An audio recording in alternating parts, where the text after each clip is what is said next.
Comment করবা, engagement বাড়বে। কমেন্টের রিপ্লাই দিবা, ফলোয়ার বাড়বে। সামনে আসা ভিডিওটা সম্পূর্ণ আগে দেখবা, দেখার পরে একটা রিয়েক্ট দিবা, গঠনমূলক একটা কমেন্ট করবা। যদি তোমাকে কেউ কমেন্ট করে, তুমি কমেন্টের রিপ্লাই দিবা।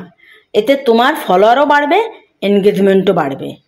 আমার খালাতো বোন আইসে আমাদের বাড়িতে, আইসে আমার কাছে জিজ্ঞেস করছে, কাকলি কেমন আছিস? আমি বললাম ভালো আছি।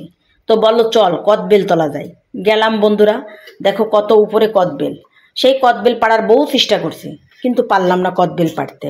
লোক খুঁজলাম, সে বলল কি যে অত উপরে উঠতে পারবো না। সেখান থেকে চলে আসলাম। আসার পরে এই যে মুরগি বানাইতেছি, ছেলেটা এসে বলতেছে আম্মু খিদে লাগছে, খাবো।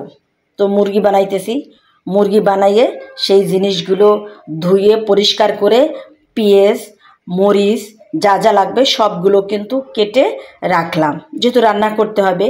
ওকে বললাম, তারপরে ভাইয়ের মেয়েকেও বললাম, এটে সেটে তারা একটু আমাকে আইনে দিল। তারপরে আমি রান্নার আয়োজন করলাম। শিলপাটায় কিন্তু মশলা বাটলে সেই মশলা দিয়ে যদি তরকারি রান্না করা যায় বন্ধুরা, খাইতে কিন্তু সেই স্বাদ। আমি সেইগুলোই করলাম। পরে সেই খালাতো বোনের সংসারের কথাগুলো বলতেছিল, তার শ্বশুরবাড়ির কথা বলতেছিল, তার নিজের কথাগুলো বলতেছিল। অনেক দিন পরে দেখা হয়েছে। আমার জিগাইলো, তো তুই এখন কোথায় থাকিস, তোর বাচ্চা কয়জন, কি করে না করে সব কিছু জিগাইলো। আমিও তারে জিগাইলাম, যেহেতু অনেক দিন পরে তার সাথে আমার দেখা হয়েছে।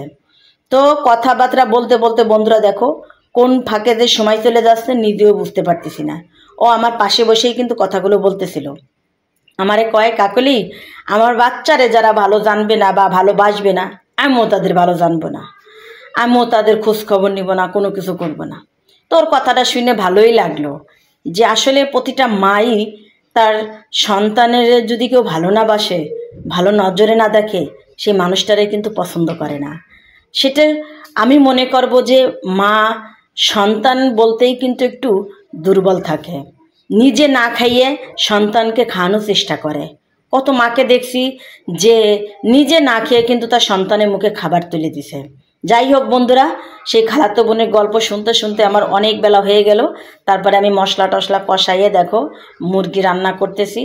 তবে মুরগিটা দেশি মুরগি তো ভালোই লাগতেছিল। আর যেটা আগে কাটতেছিলাম ওইটা ফ্রিজে রাখা হয়েছে। রান্না দেখো, এই যে কালারটা সুন্দরই লাগতেছে।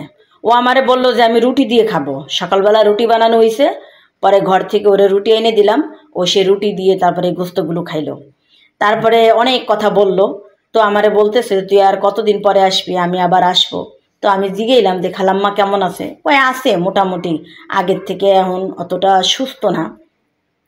যাই হোক, তারপরেও তো খালাতো বোন দেখা হইলো অনেক দিন পর, কথাবার্তা বললাম, ভালোই লাগলো। এই ফাঁকে আমার ছেলে এসে আমার তাড়া দিচ্ছে, ওর বন্ধুদের সাথে খেলতে যাবে, তাড়াতাড়ি ওরে খাবার দিতে হবে। তো রান্না বান্না শেষ করে ওরে খাবার দিলাম, ও খাইয়ে দিয়ে চলে গেল খেলতে। আমি আর আমার খালাতো বোন চলে গেলাম গোসল করতে। তো বন্ধুরা কেমন লাগলো কমেন্টে জানাও।